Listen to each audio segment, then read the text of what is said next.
The Science of Mind by Ernest Holmes, July 30th. We attract to ourselves the objective form of our subjective embodiments. Law knows how to make things out of ideas. We do not consciously know how it does this, nor do we know how corned beef and cabbage are turned into flesh and bone. But they are, and we have been so accustomed to the thought that they are, that we have implicit faith that they will continue to be. Should we doubt this phenomenon, we should be thought queer. When we believe in the law of mind, in the same way we shall be surprised at the result we shall receive. Thoughts of lack, poverty, and limitation contain within themselves the conditions necessary to produce lack, poverty, and limitation. Remember that we are not dealing with two powers, but with one, ever presenting itself in varying guises. To the pure thou wilt show thyself pure, to the froward thou wilt show thyself froward. It will become to us what we are to it. The law knows us only as we first know ourselves. We make up its mind because its mind is subjective. The Spirit controls the law. This is the great mystery, the limitless wonder of the universe, that which out of nothing can make something. But its nothing is really the substance of every something. Because all people have believed in lack, a law of human thought has been made which binds the race. Limitation is the result of an ignorant use of the law. Every advance in any science proves this to be true. The real law is one of freedom. By that freedom, we bind ourselves until we learn how to change the thought, and by doing so, to change the limitation into freedom. The two are merely a different use of the one law. Limitation is a condensation of the idea of want. Mind accepts this idea as though it were true, and then makes it true in our experience. It is not always easy to see, nor is it easy to rise above it, but it can be done, and we should begin at once to control our thought patterns in such a way that they will produce plenty instead of lack. The law of mind is not selective. That is, it is receptive without caring what it receives. It is creative without caring what it creates. It knows how to do without consciously knowing that it is doing or what it is doing. It seems strange that the first thing to realize it is that there could be such a law in the universe.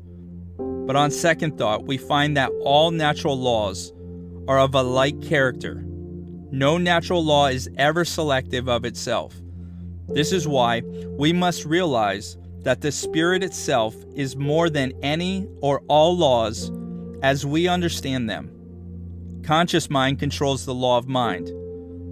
The law of mind is sensitive, but not conscious from the standpoint of having any selective qualities.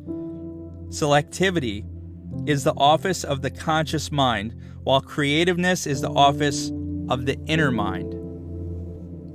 Thoughts of lack manifest as limitations. Thoughts of abundance manifest as success and happiness. Failure and success are but two ends of one stick. All conditions in every circumstance is of the nature of effects and can in no way limit the mind unless we take them as fresh starting point for our creative pattern. The thought that any given condition is the thing of itself tends to make it appear as to be the thing itself. Reverse the thought, and the condition tends to become reversed. The law can know no conditions as such. It knows form but not size.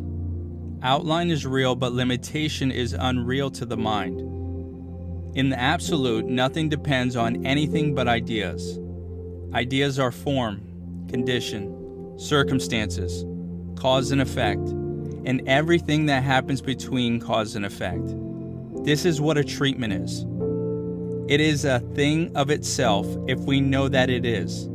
It is what we know it to be. Fear not, little flock. It is your Father's good pleasure to give you the kingdom. Fear is the great enemy of man. But fear is a mental attitude, and as such, can be converted into something else.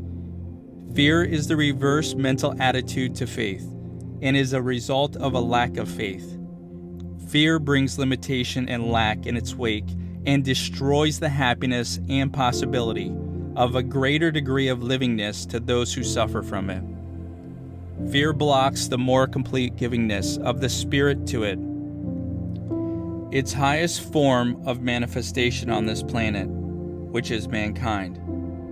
Fear arises from the mental attitude, which limits the possibility and the willingness of Spirit to give us the good we so greatly desire. There is nothing wrong in the desire for self-expression. God is more completely expressed through the man who lives largely than through the one who lives meagerly.